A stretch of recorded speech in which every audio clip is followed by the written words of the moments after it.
Hey Joe, this is me sort of looking at the animation controller and giving you some advice and some next steps here as to what you can work on. I figured just making a video might be sort of the easiest way to communicate. All right, so I know my layout's a little weird. That's just because I've got like a super ultra wide, so I do this like split screen. I've got your animation controller here. This looks really great. All kinds of stuff going on here.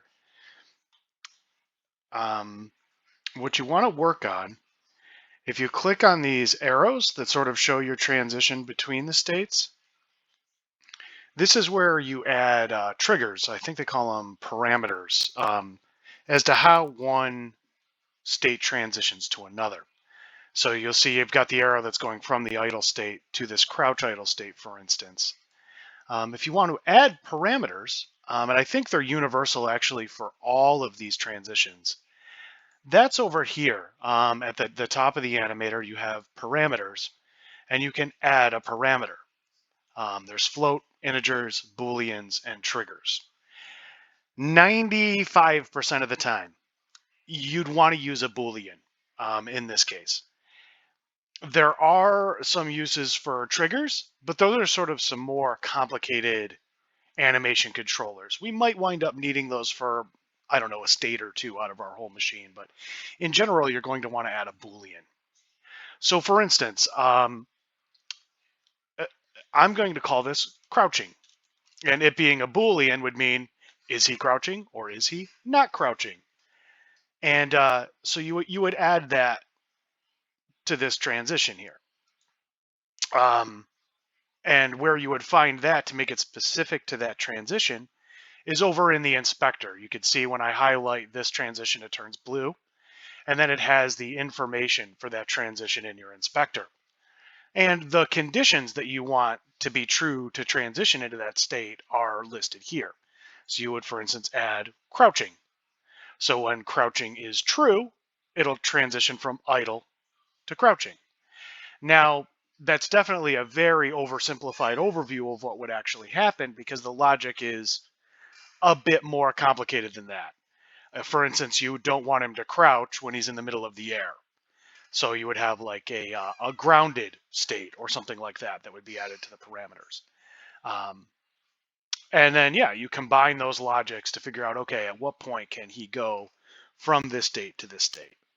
Now, idle in and of itself may have to be in the grounded state technically in order to be idle. Therefore, in order to go from idle to crouching, it may only require crouching to be true. That sort of depends on how you set up all of that logic.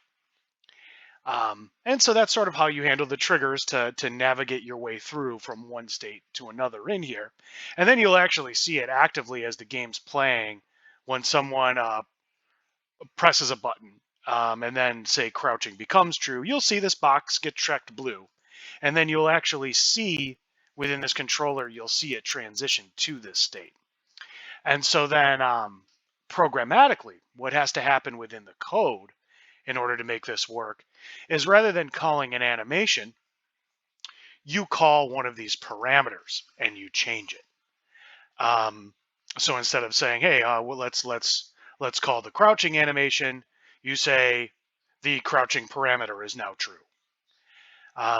It does create a little bit more work because then that means you also then have to turn that parameter back to false when he's no longer crouching.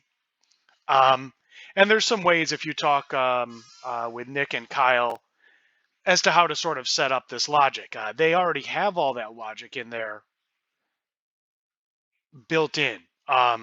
So that logic may not need to all happen within this animation controller. I've seen ones, for instance, where rather than having this sort of laid out the way their flow chart is, where it has all the logic built into it, you can just stack these and have it go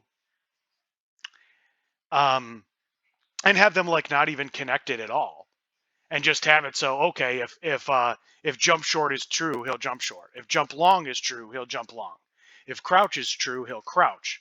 And then all of that logic is actually handled in the code, and all that changes is the one Boolean parameter.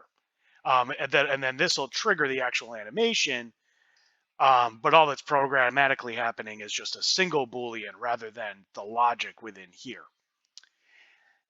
I don't know if that made sense.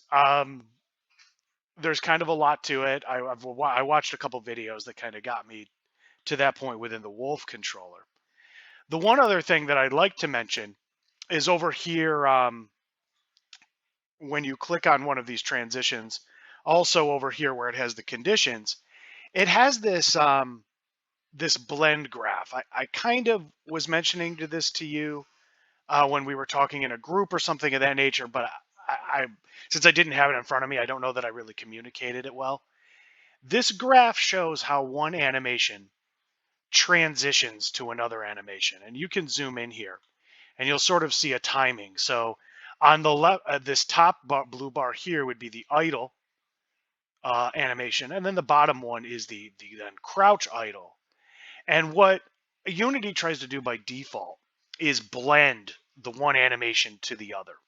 Literally within the bone animations, it'll sort of interpolate between the two.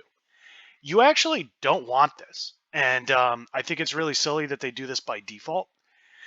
And so all you have to do is slide this over and you'll see there's like a sort of gray percentage. And you want to look at the bottom one. You see how it's like 35, 40, 50. You want to bring that bottom one all the way over to 0. It'll snap. Now, what this means is when it transitions from one animation to the other, it'll literally just jump from one animation to the other. And you want to sort of start like this at default. And then when we're playing it, if we say, hey, this transition doesn't quite look right, well, then you can just add a little bit of blend, a little at a time. But because a lot of our animations are really, really tight for combat, this is sort of something that's kind of specific to fighting games, or maybe something like God of War, where it has very quick fighting state transitions as well. You know, some of this stuff is only a couple of frames long. There just isn't room to blend. And so when you try to blend this over a course of like, I don't know, the default was like 30 frames, you have like a jump kick animation that's like 6 frames long. And then you're blending that over the course of 30 frames. Like, it ruins all the responsiveness. Yeah, that's all you do. Turn that down. And then we could tweak them back up in the future.